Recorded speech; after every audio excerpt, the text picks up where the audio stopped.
Hello student, कैसे हैं आप लोग। उम्मीद है बिल्कुल सही होंगे। तो आज के इस वीडियो में हम कुछ ऐसे प्रश्न को लेंगे जो एग्जाम की दृष्टि से काफी महत्वपूर्ण है और आपको आसान और सरल विधि बताएंगे जिसकी सहायता से इस प्रकार के प्रश्नों को कम से कम समय में हल किया जा सके। तो चलिए समय नष्ट न करते हुए लेते हैं पहले प्रश्न को और उसे हल करते हैं। पहला प्रश्न हमसे कह रहा है कि एक संख्या में 10% की वृद्धि की जाती है और फिर बढ़ी हुई संख्या में 20% की कमी की जाती है, तो शुद्ध वृद्धि या कमी कितनी हुई है, यह हमसे प्रश्न पूछ रहा है। तो इस तरह के प्रश्नों में आपका सक्सेस ही रहेगा और आसानी से प्रश्न हल हो जाएगा।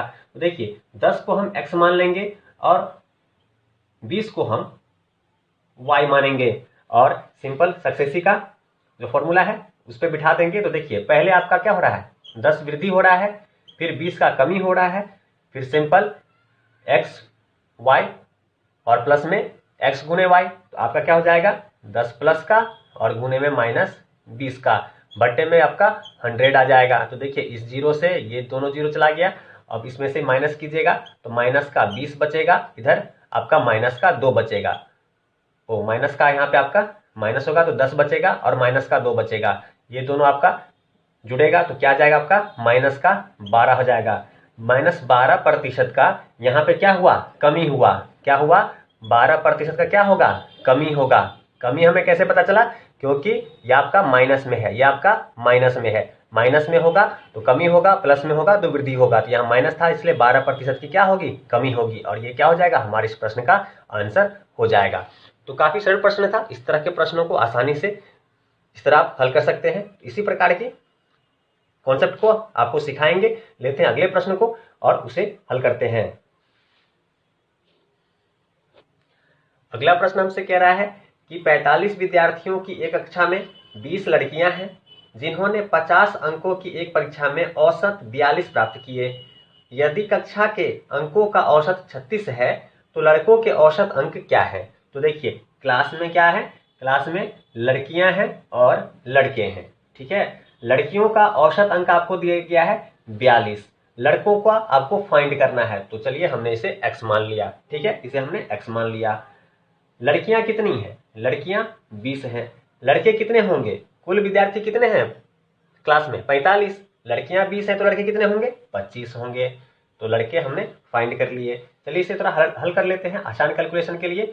तो देखिए 5 से ये कटेगा 4 बार में, 5 से 25 कटेगा 5 बार में, तो 4-5 का रेशियो आ गया। कुछ नहीं करेंगे, इसका इससे गुना करेंगे और इसका इससे गुना करेंगे, ठीक है।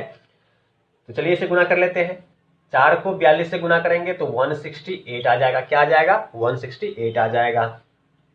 और 5 को x से गुना करेंगे तो 5x हो जाएगा।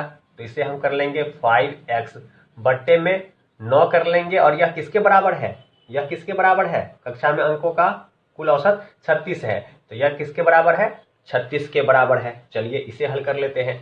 इसे हल करेंगे तो आपका 168 प्लस 5x बराबर 9 इधर जाएगा तो इंटू हो जाएगा, तो इधर यहाँ आएगा 324, 324 हो गया।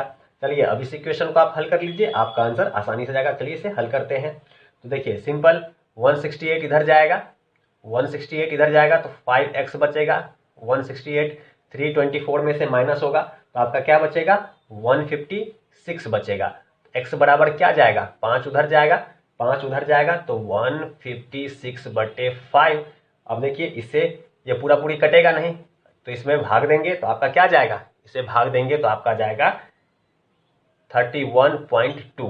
31.2 तो लड़कों के औसत अंक क्या है 31.2, और यही क्या है हमारे इस प्रश्न का आंसर है। तो काफी सरल प्रश्न था, बस आपको प्रश्न समझना है। इस तरह के प्रश्नों का अभ्यास एक बार कर लेंगे तो आसानी से हल कर पाएंगे किसी प्रकार के प्रश्नों को। तो चलिए ऐसे ही महत्वपूर्ण प्रश्नों को आपको सिखाएंगे आसान विधि से हल करना। तो लेते हैं अगले प्रश्न को। चलिए अगले प्रश्न को देखते हैं, काफी महत्वपूर्ण प्रश्न है। प्रश्न कह रहा है कि सूरज बस से 31 किलोमीटर प्रति आवर की चाल से 124 किलोमीटर तथा 16 किलोमीटर प्रति आवर की चाल से 96 किलोमीटर और उसके द्वारा ही 7 किलोमीटर प्रति आवर की चाल से अन्य 105 किलोमीटर की यात्रा करता है।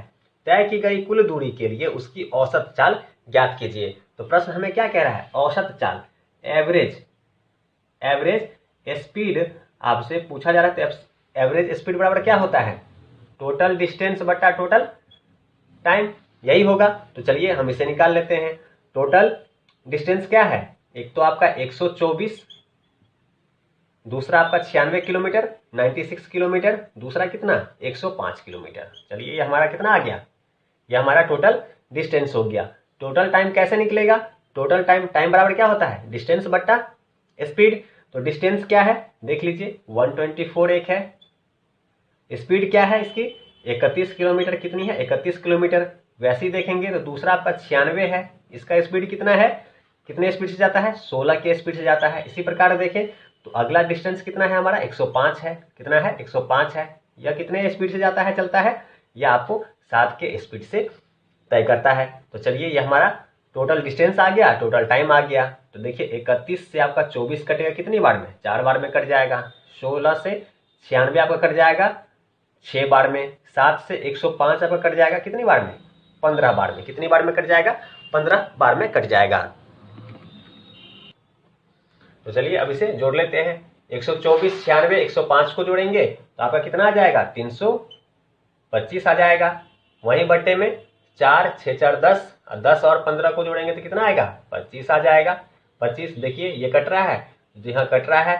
25 से आपका 325 कटेगा कितनी बार में, 13 बार में। तो आपका कितना आ गया यहाँ पे 13 आ गया, कितना आ गया 13 आ गया। और यह 13 क्या है, यह 13 किलोमीटर प्रति आवर। और यही क्या है हमारे इस प्रश्न का आंसर है।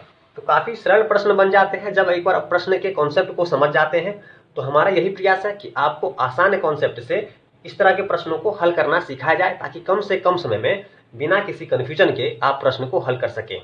तो अगर आपको हमारा यह कॉन्सेप्ट, यह तरीका, यह ट्रिक अच्छा लगता है, समझ में आ रहा है और ये आपके लिए सहायक सिद्ध हो सकता है, तो चैनल को सब्सक्राइब अवश्य कीजिए और साथ में बने बेल नोटिफिकेशन को ऑन कीजिए, ताकि जब भी इस तरह के महत्वपूर्ण प्रश्न को मैं अपलोड करूं उसका वीडियो आपको मिल सके और आपकी तैयारी बेहतर हो सके। तो चलिए इसी क्रम में लेते हैं एक और प्रश्न को और उसे भी आसान तरीके से हल करना सीखते हैं।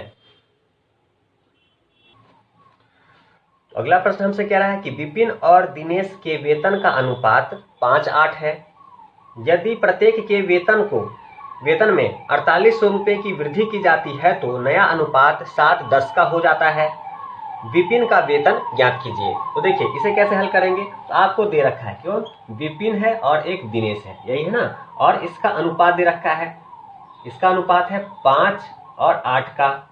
इसमें जब वृद्धि हो जाती है तो यह अनुपात 7 और 10 का हो जाता है। बस यहाँ ध्यान हमें यह रखना है कि इन दी गए अनुपातों का अंतर सेम है, तो हम देखते हैं अनुपातों का अंतर बराबर है, अंतर बराबर है, अंतर बराबर है। तो कुछ नहीं, यहाँ से इसका अनुपात का अंतर देखेंगे तो कितने का आ रहा है, 2 का आ रहा है, 2 का अंतर है। तो देखिए अंतर ही है ना, 4800 रुपये क्या है, प्रत्येक में वेतन की वृद्धि होती है तो अंतर ही तो दिया गया है, तो 2 का अंतर है और रुपये में अंतर कितने का पड़ जाएगा, 4800 रुपये का अंतर दिया गया है। तो 2 का वैल्यू 4800 है। तो हमसे क्या पूछ रहा है, हमसे पूछ रहा है कि विपिन के वेतन ज्ञात कीजिए, विपिन का वेतन ज्ञात कीजिए। तो विपिन का वेतन का मान 5 है, तो 5 का मान कितना आ जाएगा, सिंपल 4800 बट्टे में कर दीजिए 2। निकालना क्या है विपिन का मान, तो 5 मान है तो 5 से गुना कर दीजिए, 2 से आपका कट जाएगा, 2 दूनी 4, 2 चौका 8, 0, 2400 हो गया। इस 2400 को 5 से गुना करेंगे तो कितना आएगा, 12,000 आ जाएगा। और यही क्या है हमारे इस प्रश्न का आंसर है, यही क्या है हमारे इस प्रश्न का आंसर है और यही विपिन का वेतन है। तो बिल्कुल आसान तरीका था। इस तरह के प्रश्नों को हम लगातार आपको बताएंगे कि कैसे हल किया जाएगा, कम से कम समय कैसे लगे, इस विधि के माध्यम से इस प्रकार के प्रश्नों को हल करना सिखाएंगे। तो ऐसे महत्वपूर्ण प्रश्नों के साथ अब मिलते हैं अगले वीडियो में। तब तक चैनल को सब्सक्राइब कीजिए, वीडियो को लाइक कीजिए।